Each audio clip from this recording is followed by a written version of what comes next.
بسم اللہ الرحمن الرحیم نحمده ونصلی ونسلم علی رسولہ الکریم وعلی آلہ وصحبہ اجمعین۔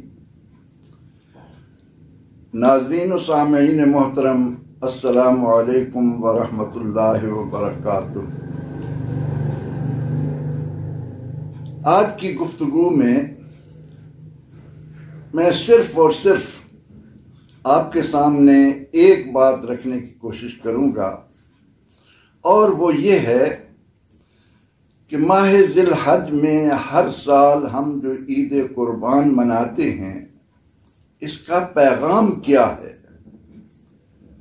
اس کے مسائل آپ سنتے رہتے ہیں، اس کے دیگر احکامات کے بارے میں بھی آپ کے سامنے بڑی تفاصیل آتی رہتی ہیں، لیکن میں یہ بتانا چاہتا ہوں کہ یہ مبارک دن ہمیں کیا پیغام دینے آتا ہے۔ قرآن حکیم ہمیں بتاتا ہے کہ میرا بندہ ابراہیم علیہ السلام وہ بندہ تھا کہ اذ قال له ربه اسلم قال اسلمت لرب العالمین، کہ اس سے جب بھی اس کے پروردگار نے یہ کہا کہ یہ بات مان، اسے تسلیم کر، تو اس کا فوراً جواب یہ تھا کہ میں رب العالمین کے سامنے جھک گیا، اس کا فرما بردار بن گیا، میں نے اس کی بات کو تسلیم کر لیا۔ یہ ہے وہ حقیقی پیغام جو یہ عظمتوں والا دن امت مسلمہ کے لیے لے کر آتا ہے۔ جب تک بندہ مومن، بندہ مسلم حضرت ابراہیم علیہ السلام کے متعلق قرآن کریم میں رب تعالیٰ نے ہمیں یہ بھی فرمایا کہ ہوا ابیکم، وہ تمہارا باپ ہے، ہوا سماکم المسلمین، یہی تو ہیں جنہوں نے تمہیں مسلمان کہا ہے، تمہارا نام مسلم رکھا ہے۔ ابو الانبیاء آدم ثالث کلزم انوار ابراہیم علیہ السلام کی حیات طیبہ کا ایک ایک لمحہ بندہ مسلم کو اس حقیقت سے آشکار کر رہا ہے کہ کیا تو نے اپنے وجود پر، اپنے دل و دماغ پر، اپنے شعور پر، اپنی بصیرت پر زمین و آسمان کے بنانے والے، تمام جہانوں کی ہر مخلوق کو روزی پہنچانے والے کی عظمت کو طاری کیا ہے؟ تو نے اپنے آپ کو اس کی دانائی، اس کی حکمت، اس کا ایک عظمتوں والا رخ جو ہے، اس کو سمجھنے کی کوشش کی، جس نے اپنی قدرت بالغہ کے ساتھ زمین و آسمان کو اتنے خوبصورت انداز میں سجا دیا ہے کہ اس کارخانہ قدرت میں سجی ایک ایک چیز دعوت نظارہ دے رہی ہے۔ شیخ سعدی رحمۃ اللہ علیہ نے کیا خوب فرمایا کہ ہر گیا ہے کہ الزمین رویت وحدہ لا شریک می کوئی،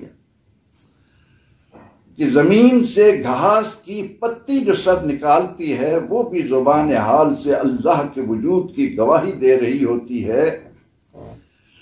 سیدنا ابراہیم علیہ السلام کے ساتھ جو اس بابرکت دن کا تعلق ہے کہ جب ہم نماز عید کی ادائیگی کے لیے نکلتے ہیں تو ہماری زبانوں پر یہ کلمات ہوتے ہیں، اللہ اکبر، اللہ اکبر، لا الہ الا اللہ، واللہ اکبر، اللہ اکبر وللہ الحمد۔ میدان عید میں بھی یہ کلمات گونجتے ہیں، جاتے آتے ہر اہل ایمان کی زبان پر یہ جو پیارا ترانہ ہوتا ہے، کیا یہ ہمارے دل و دماغ میں اترا کیا ہم نے حضرت ابراہیم علیہ السلام کی حیات طیبہ کے آئینے میں اس حقیقت کو سمجھنے کی کوشش کی؟ ہمارے لیے پیغام یہ ہے کہ تمہیں جس نے اپنی مرضی سے یہ وجود عطا کیا ہے، اس قادر مطلق کا ایک ایک حکم حکمتوں سے معمور ہے۔ فعل الحکیم لا یخلو عن الحکمہ، دانا کا کوئی فعل دانائی سے خالی نہیں ہوتا۔ تو جس نے دانا پیدا کیے ہوں، جو ہو ہی حکیم و علیم، ذرا سوچئے اس کا کوئی بھی حکم حکمت سے خالی کیسے ہو سکتا؟ یہ حقیقت میں اور آپ جب تک نہیں سمجھیں گے، ہماری انسانیت کو مہمیز نہیں لگے گی، ہماری انسانیت ہرگز ہرگز اجاگر نہیں ہوگی۔ ہم بندگی اور انسانیت کی طرف اس وقت آئیں گے جب ہمارے بدن کا ایک ایک رواں اللہ کی عظمت کا اقرار کر رہا ہو۔ کیا علماء کرام اس عظیم دن میں ہم پر یہ حقیقت واضح نہیں کرتے کہ لن ینال اللہ لحومہا ولا دماؤہا ولکن ینالہ التقوی؟ ایمان والو، تمہاری قربانیوں کے یہ گوشت، تمہارا بہایا ہوا یہ خون، یہ اللہ تک ہرگز نہیں جاتا۔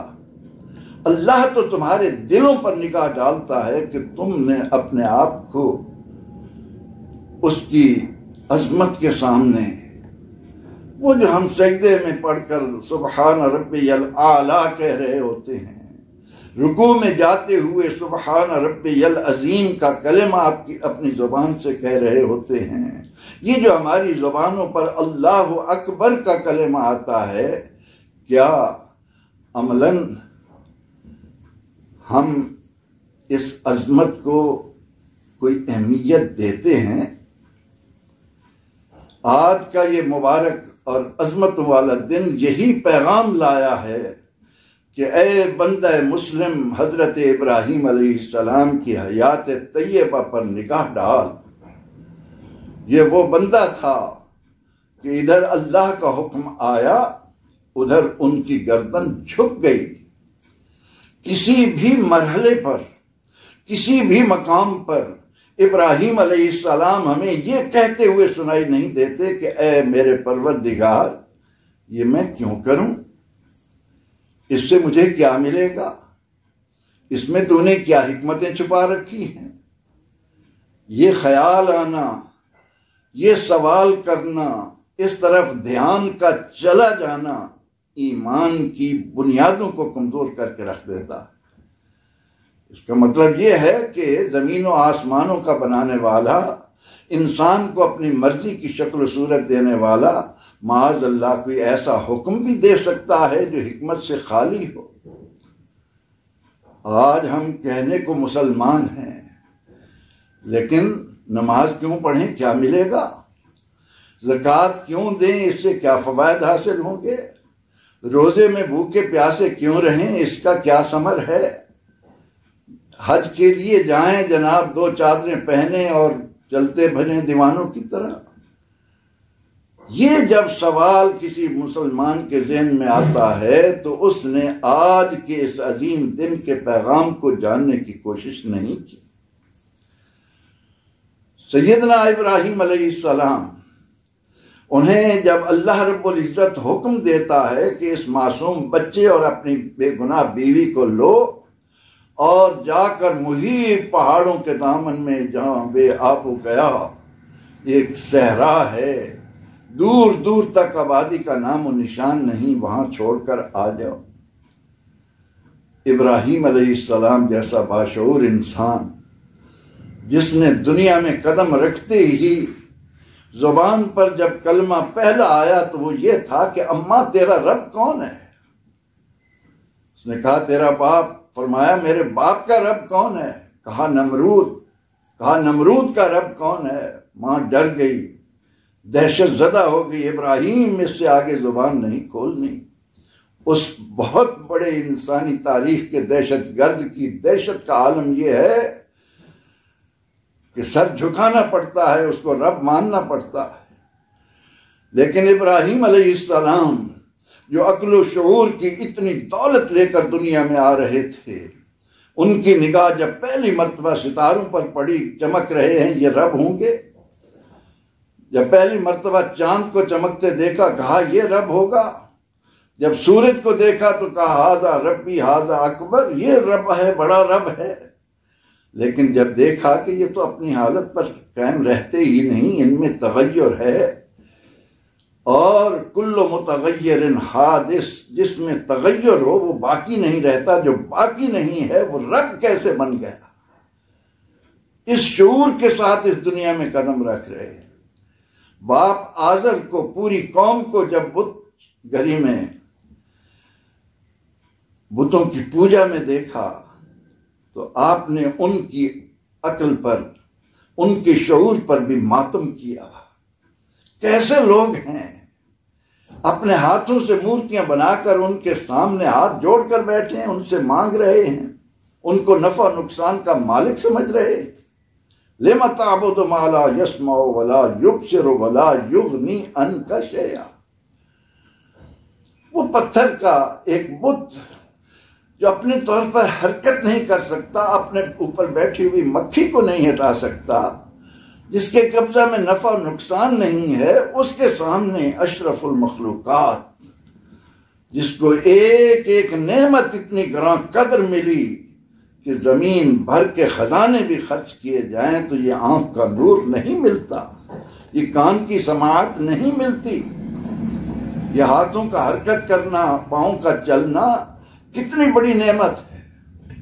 آپ نے ان کے قلوب و اذہان کو بھی للکارا، ان کے معبد میں جا کر ان کے بتوں کو فجعلہم جزازا، ٹکڑے ٹکڑے کر دیا، اور بڑے بت کو باقی رکھ کر اس کے کندھے پر کلہاڑا رکھ کر آ گئے،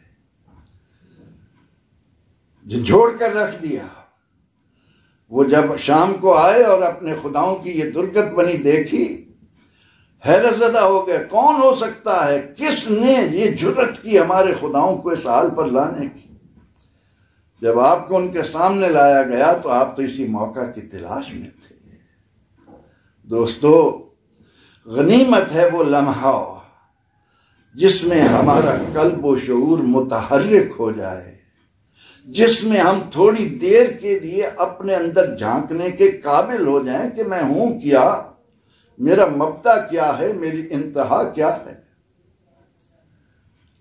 آپ نے بڑی جرت کے ساتھ، نڈرپن کے ساتھ، کیونکہ جس دل میں رب کا خوف ہوتا ہے وہاں اور کسی کا خوف آتا ہی نہیں۔ ڈرنا ہے تو ایک اللہ سے ڈر، مرنا ہے تو اس کی راہ میں مر، رکھ اس کی رضا پر اپنی نظر، پھر ساری یہ دنیا تیری۔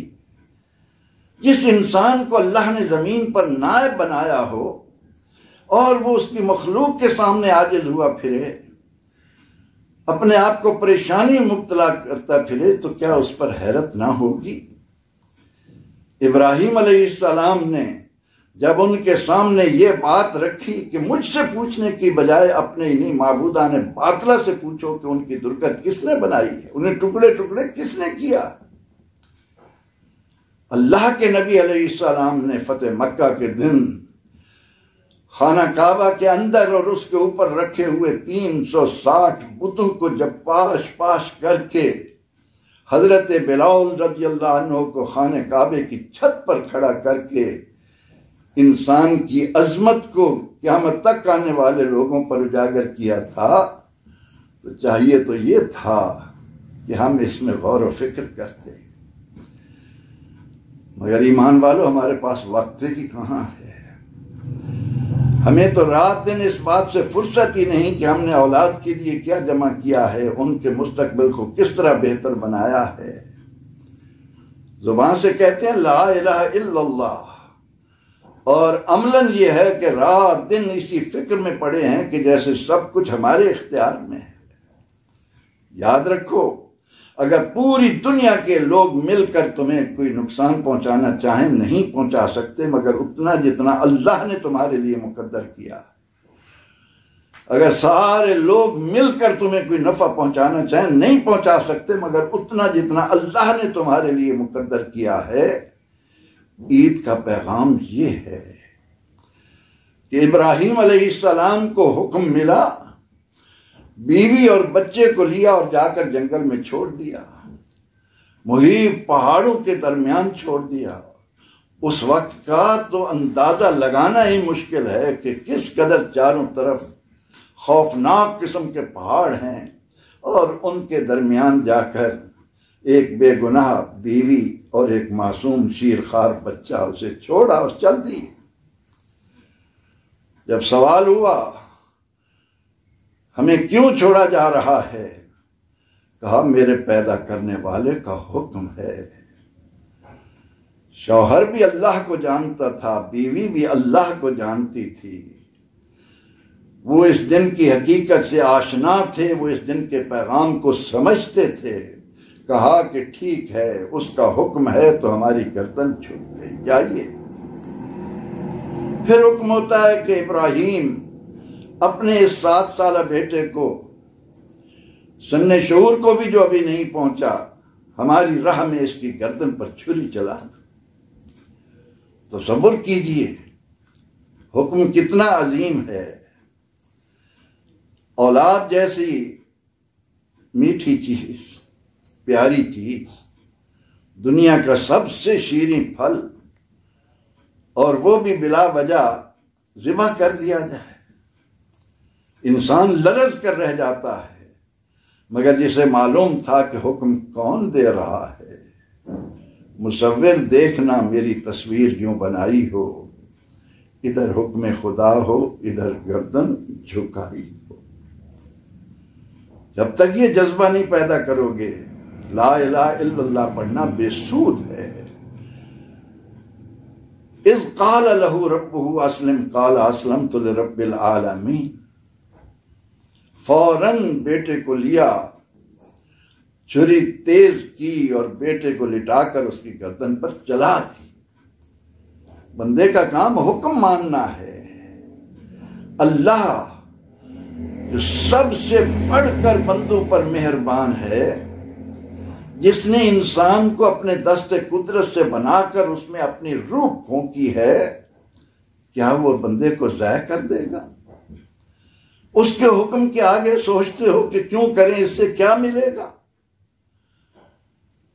عید کا پیغام یہی ہے کہ بندے تو تلاش کر اللہ کا حکم کیا ہے، تو از حکم داور گردن مپیچ، گردن نہ پیچت زے حکم تو ہیج، تو اس کا بن، اس کی ساری خدائی تیری بنے گی۔ اللہ نے حکم دیا ابراہیم اس ویرانے میں ہمارے لیے ایک گھر بنا دو۔ یہ نہیں کہتے یا اللہ دور دور تک تو آبادی نہیں، یہی تو آج کا پیغام ہے، یہی تو یوم عید پوری امت مسلمہ کو پکار پکار کر کہہ رہا ہے کہ وہ بندے تو کدھر دھکے کھا رہا ہے، کن پریشانیوں میں اپنے آپ کو مبتلا کر رکھا ہے، اس شاہ رگ سے قریب پروردگار کی طرف کیوں نہیں آتا، جس کے لیے محمد عربی صلی اللہ علیہ وسلم نے 23 سال اپنی جان کو جوکھوں میں ڈال کر تجھے بیدار کرنے کی کوشش کی، تو اس سے بیگانہ ہے۔ رب کہتا گیا ابراہیم بلا چون و چرا۔ ہاں یہی ہے پیغام کہ ہم رب تعالیٰ کے حکم کو حکمتوں سے معمور جان کر کوئی خیال دل میں لائے بغیر اس پر عمل پیرا ہو جائیں، اس کو مانیں، تسلیم کریں۔ اللہ کہہ رہا ہے، ابراہیم کیے جا رہا ہے۔ کہیں بھی یہ سوال نہیں آتا کہ رب لماذا جرا فارورڈ وائی، کہیں بھی نہیں ہے۔ ادھر رب کا حکم ہے، ادھر گردن جھک گئی ہے۔ جس جس مرحلے سے بھی آپ ابراہیم علیہ السلام کو گزرتے دیکھیں، عید قربان کا پیغام ہمیں متوجہ کر رہا ہے کہ رب تعالیٰ فرماتا ہے وَاتَّخَذَ اللَّهُ إِبْرَاهِيمَ خَلِيلًا، اللہ نے ابراہیم کو دوست بنا لیا۔ کیوں؟ لِأَنَّهُ سَلَّمَ نَفْسَهُ إِلَى النِّيرَانِ وَوَالَدَهُ إِلَى الْقُرْبَانِ وَمَالَهُ إِلَى الضَّيْفَانِ وَقَلْبَهُ إِلَى الرَّحْمَانِ۔ خلیل اس لیے بنایا کہ اگر نار نمرود میں کودنا پڑا تو دریغ نہیں، بیٹے کی گردن پر چھری چلانا پڑی تو دریغ نہیں، مال اس کی راہ میں مہمانوں پر خرچ کرنا پڑا تو دریغ نہیں، اپنے دل کو جس نے رحمان کے لیے خالص کر لیا، اللہ فرماتا ہے میں زمین و آسمان میں کہیں نہیں سماتا، اگر کہیں سماتا ہوں تو وہ بندہ مومن کا دل ہے۔ اسی لیے حضور سید عالم صلی اللہ علیہ وسلم نے دل کی طرف بار بار اشارہ فرما کر ارشاد فرمایا کہ التقوی ہونا ہو، التقوی ہونا ہو، التقوی ہونا ہو۔ بندے یہ تیرے اندر جو پرزہ ہے نا، اس کی اصلاح کی ضرورت ہے۔ جس دن تو نے اس کو اس بات پر آمادہ کر لیا کہ رب کے آگے جھک جا، پھر کائنات کا ذرہ ذرہ تیرے سامنے ہے۔ دشت و دشت ہیں دریا بھی نہ چھوڑے ہم نے، بحر ظلمات میں دوڑا دیے گھوڑے۔ اللہ کے نبی علیہ السلام نے سیدنا ابراہیم علیہ السلام کے اسی اسوے کو ہمارے سامنے رکھا۔ رب کہتا گیا، بندہ مانتا گیا، ثمر کیا ملا؟ صدیاں بیت گئیں، ہزاروں سال گزر گئے، اللہ نے ابراہیم علیہ السلام کو نہ صرف یہ مرتبہ مقام دیا کہ بندہ مومن نماز میں کہے اللہم صلی علی محمد وعلی آل محمد کما صلیت علی ابراہیم وعلی آل ابراہیم انک حمید مجید، بلکہ آپ جب حج کے لیے جاتے ہیں، طواف کر رہے ہیں، راستے میں جب آپ کا گزر مقام ابراہیم سے ہوتا ہے تو وہ پکار پکار کر کہہ رہا ہے کہ اے بندے میں ایک پتھر ہوں، لیکن اس بندے نے مجھ پر قدم رکھا جس نے اپنے آپ کو رب کے آگے جھکا دیا تھا، دیکھو آج میں اللہ کے گھر کی زینت بنا ہوا۔ آگے صفا دیکھیں، مروہ دیکھیں،